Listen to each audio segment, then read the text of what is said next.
नक्कीच हे धोकादायक आहे। त्या दृष्टीने आम्ही माननीय शिक्षण मंत्र्यांना वारंवार पत्र पाठवलेले आहे। तसं पाहिलं तर व्यवस्थापकांचा या गोष्टीशी काही संबंध नाही आहे। हे अधिकार मुख्याध्यापक, शाळा समिती आणि विद्या परिषद यांचे आहेत। पण या सगळ्यांना कोणालाही कन्सल्ट न करता महाराष्ट्र संशोधन परिषदवाले जे आहे त्यांनी स्वतःहून एकतर्फी निर्णय घेऊन पूर्ण एप्रिल महिनाभर शाळा सुरू ठेवायचं हे केलेलं आहे।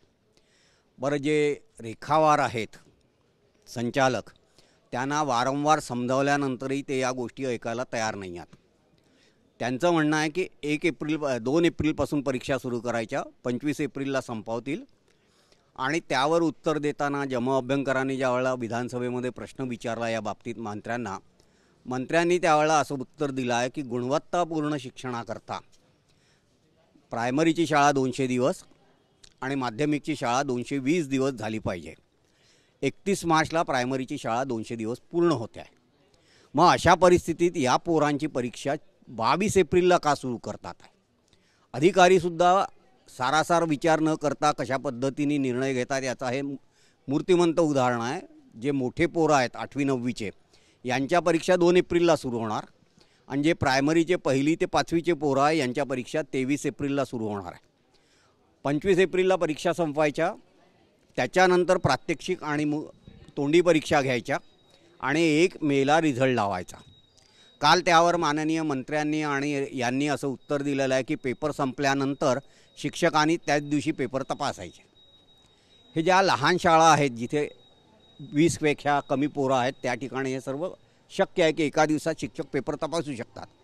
पण ज्या मोठ्या शाळा आहेत त्या शाळांमध्ये एकेका शिक्षकाकडे 3-3, 4-4 वर्ग असतात, कारण ते विषयाचे शिक्षक असतात। याविरोधात तुम्ही न्यायालयात जाणार आहात का आणि कधी?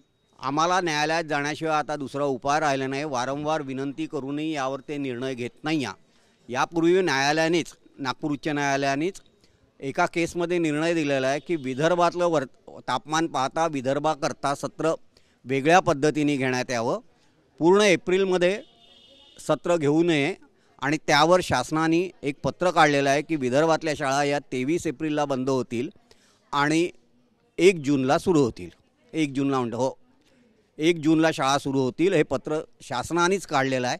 स्वतः काढलेल्या पत्रांचा विसर पडून किंवा जुने पत्र आपल्याकडे काय याचा विचार न करता असे तुगलकी निर्णय घेतले जर सरकार घेत असेल तर आम्हाला न्यायालयात जाण्याशिवाय दुसरा उपाय राहिलेला नाही आता।